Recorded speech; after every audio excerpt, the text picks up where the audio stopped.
You begin to change your thinking from appearances and how things look and how other people view me. Okay? Because every time you find yourself upset in life about anything that anyone else has said, what you're really saying is what you think of me is more important than what I think of me. All right? So you change from appearances to what I call quality thinking. Quality. What is the quality of my life? Rather than how does it appear to others? Now, do you tell yourself that because my friends don't like me, that means there's something wrong with me? No, that's what you have to learn. That another person's opinion is just that. It's their opinion, and that's all it is. Every time you are upset, or your children are upset, because of what somebody else says about them, including their peers, what you are really saying in that moment, and this is really important, what you're saying is, what you think of me is more important than what I think of myself. And you must never give anybody that kind of power and control over you, because they will always have it. The funny part about approval, for those of you who really want it, now I'm here to tell you that I like approval. I enjoy it. I find it one of the most exciting things in the world. I like it when people read my books. I love it when people applaud. I like it when people tell me nice things and all. I like approval. I'm the first one to admit it. What I don't do is I don't need approval.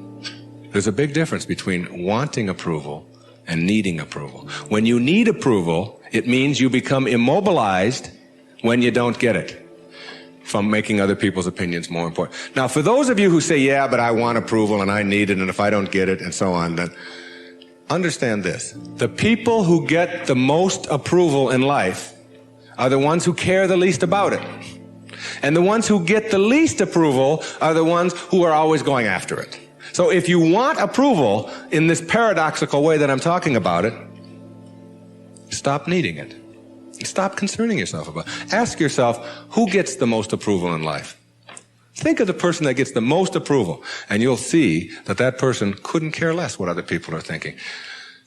They're so busy being, they don't have time to notice what their neighbors are doing.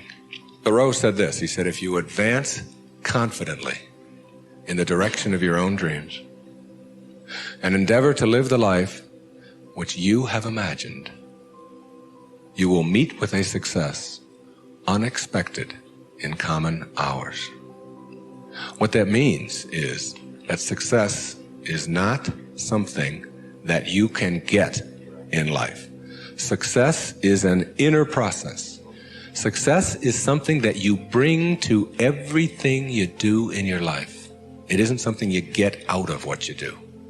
And when you get that, and you learn how to get the junk out, and advance confidently, doing what makes the most amount of sense to you based on your inner signals and the one issue of morality, which is you never interfere with anybody else's right to do the same. Each person has their own right to advance confidently in the direction of their own dreams. And when you violate that, you're violating the principle of the universe, the essence of the universe, which is cooperation and harmony. Then success will begin to chase you. And it will come into your life and arrive in your life in amounts that you never dreamt of before. That you never dreamt of. Things will start happening to you that you would never imagine before. I'm working on a book right now that's going to be called You'll See It When You Believe It. And when you start believing in some of these principles, you'll start seeing things that you were blind to for so long. When you were back here in the 2 and the 3 and the 4 and the 5, when you were moving away from yourself, as long as you're moving back towards your universal essence, your harmony with yourself, your cooperation with the rest, things will start happening in ways that you never dreamt of. Jung called it synchronicity. And it's a term that we use to explain how unexplainable coincidences sort of happen in our life. And how come these things happen? I'm going to share a couple of those with you before we leave.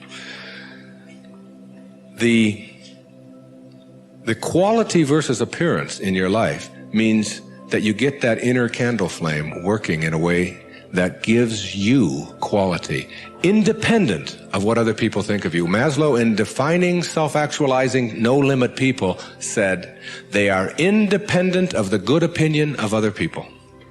of the good opinion of other people, independent of it. They're so busy advancing confidently, doing the things that make sense, and bringing success to changing their baby's diaper, and bringing success to weeding their garden, and bringing it to the job. They bring it on the airplane so that when they run into somebody who is rude to them, a stewardess that is rude, they don't see it as an attack on them. It's just where they are, and they send them love. Help them a little bit, you know. They're kind. When somebody wants to get in on the freeway, and they're one old temptation when they were on the 1 to the 6 side was to say, oh yeah, nobody's getting in front of me, I'm getting there first. It's like, they slow down a little bit. They don't have all that type A stuff of having to beat somebody else and having to defeat somebody. It's a new way of being.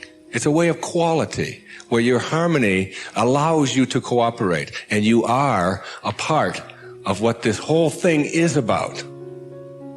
New way of being, quality rather than appearances. Another new way of being, very important.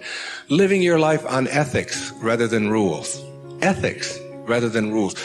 All these rules, all these ways of having to do things, somebody else dictates to them. Do you know that some of the most immoral acts in the world have been perpetrated in the name of the rules? These are the laws.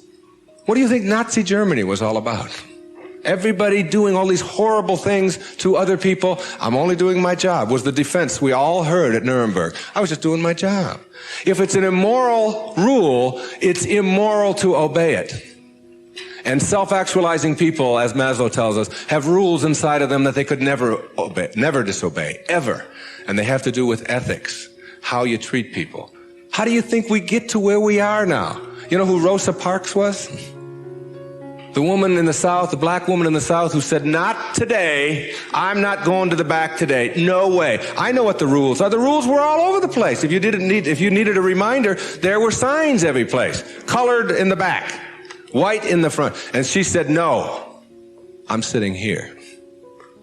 And that made all the difference. Ethics, not rules.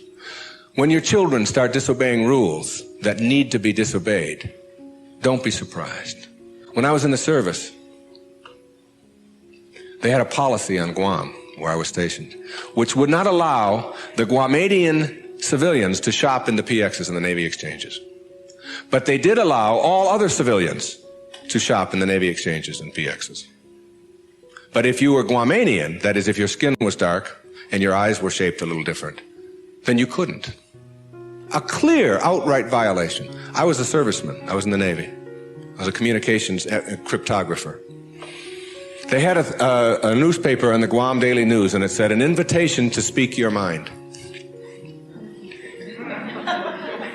There was a letter writing contest. And they offered $75 to the first prize winner. $75. This was 1961. That was a fortune to me. That was a month's pay in the Navy at that time, almost. So I entered the contest, and I knew I would win it. I had already written a novel at that time. A whole novel I had written while I was on Guam. I knew it wasn't going to be a contest. I felt sorry for the other people entering it. I knew I was going to win this. Unfortunately, I didn't realize that when you're in the service and you have an opinion and you don't submit it to the chain of command, that you can be court-martialed for that. So the headlines on next week's Guam Daily News were, U.S. sailor assails policy of discrimination. Big, hot stuff, all right? And I was called before a vice admiral, Commander Naval Forces Marianas Islands, and threatened with a court-martial because I had disobeyed the rules, even though the rule was immoral. There are lots of them like that. And when I went in and they threatened me with a court-martial, I told them this was my battle plan. They didn't have Xerox machines in those days, so I had to get a lot of carbon paper.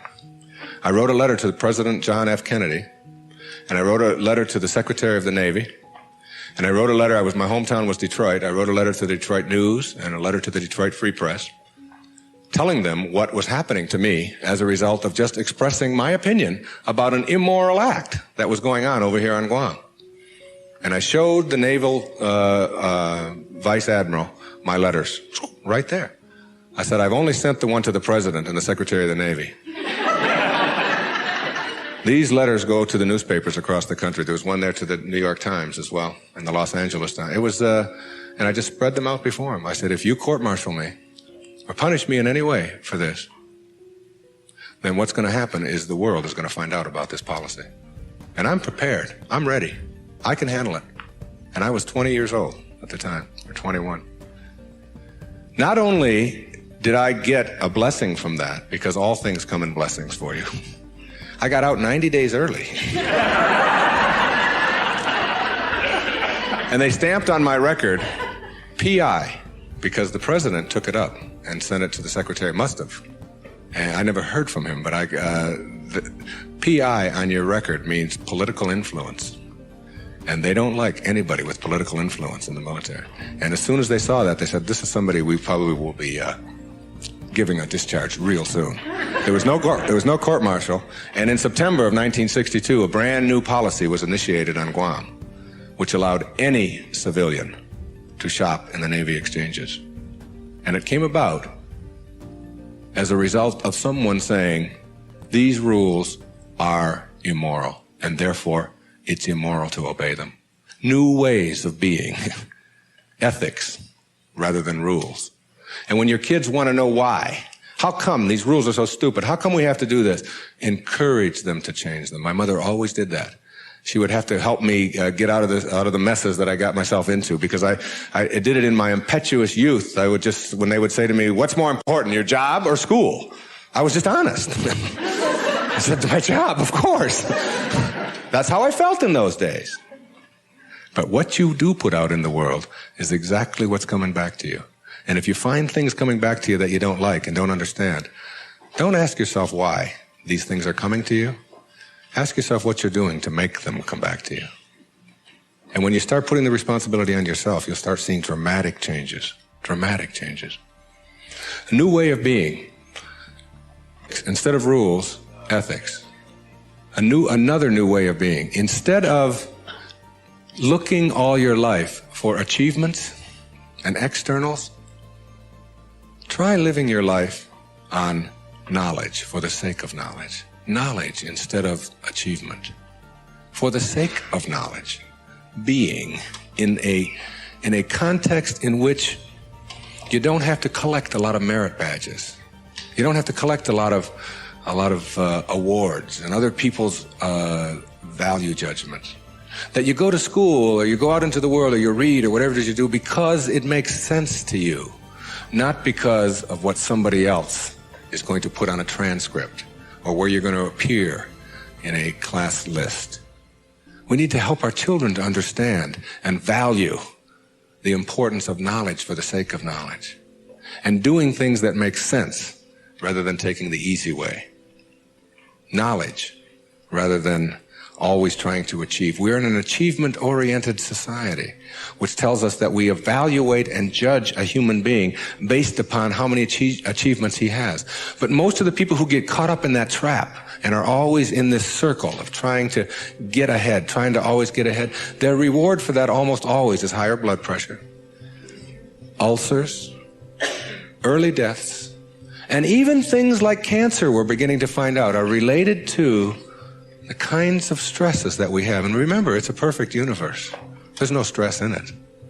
There's only people thinking stressful thoughts. And when you put that pressure on yourself to always achieve and get ahead of the other guy, you miss what it's really all about. There's nothing wrong with goals. It's falling in love with them that's the problem. It's not being able to be flexible and alter them. If you have a goal to get here, to get $100,000 in the bank, to get to this promotion, to get 2 cars in your garage, to whatever it is that your goal is, and you're on your way to that, and you're always working at the goal, all of this stuff on your way to the goal is called striving. And that's what you learn, striving. And striving is a very low-level place to be. When you get to your goal, because all you've ever known is striving, you will just always suffer from this disease called more. You will just upgrade your goal to $200,000, 4 cars and 2 houses and another wife and a younger one and all of these kinds of things. If you have a goal and you understand that every step along the way is a present moment to enjoy and to live, then the goal won't become any obsession. I don't have any goals in my life. People ask me, where are you going to be 5 years from now? What are you going to be doing? What's next for you? I remember what Lincoln said, who to me was like the greatest person who ever sat in that White House. He said, I never had a policy. He said, I just tried to do what made the greatest amount of sense each and every day of my life as I sat there as the President of the United States.